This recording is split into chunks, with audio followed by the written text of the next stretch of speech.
And welcome back, everyone. This is the IronFX research team, and we have this weekly report every Monday. I'm here with my colleague Peter Iosif. My name is Angelos Zitis, and would you like to make a start with Europe? Yeah, and the start of the week of the financial releases is expected to be ECB's interest rate decision. Now, the bank is widely expected to remain on hold at 0%. However, we could see some dovish comments being included in the accompanying statement, maybe even in Mario Draghi's press conference later on. It said that the difference between the December meeting and the January meeting is the latest Germany's weakening financial data.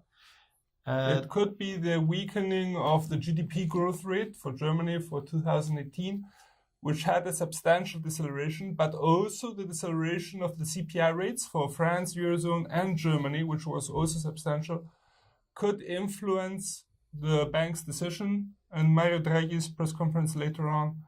However, leaving a little bit the FX market aside, I understand that there have been some developments in the European stock markets. Yes. On Friday, we saw gains in European shares, US shares. We had positive developments from the US Sino issue. They were saying, it was said, nothing was confirmed, but it was said that they had an agreement, could be in place, and they could be excluding tariffs, which is positive for stocks. And we saw some official people coming out and saying that the US may be selling more US products to China, and they will make the gap from there. But in general, today in the morning we had some Chinese data coming out. Surprise coming out of China. Yeah, it was expected that the GDP of China would slow down, the GDP growth rate, and we could say that the FX market, Australian dollar, and the Kiwi would be the first to take the hits. Now, up until now, there hasn't been much of a reaction. However, the bearish sentiment could grow for both currencies, especially as the Kiwi is expecting Q4 CPI rates.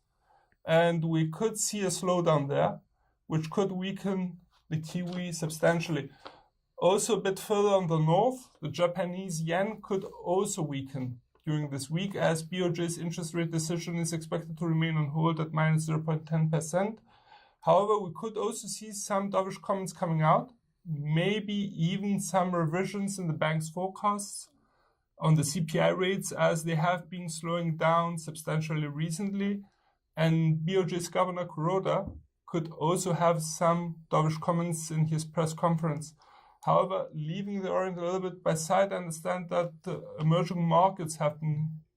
I'm sorry, I just want to go back to Chinese data. Chinese data today had also some negative effect on the European stock markets. Okay. Yes, we saw the Germany and the France stock markets open a little bit lower with some downward trends.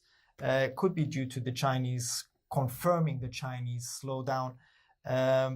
But yeah, emerging markets are something very positive. They're providing opportunities. It's something that has been left to the side for some time now. And so we see them climbing. On Friday, we saw Latin American stocks, Brazilian stocks, Argentinian stocks making some gains, 2% gains, which is very good. And some money could be moved to emerging markets. Okay. Moving on to the US, let's not forget that today the US markets will be closed as it's Martin Luther King Day. However, overall, I would say that the US data coming out will be slow. And we expect the main data being on Friday, as the US durable goods orders are coming out, could provide some support for the US dollar there, but that should reach it until the end of the week. So the main focus of the week is on the euro. Euro. Yes. Okay. Thank you very much for the views, and we wish to you solid trading. See you again.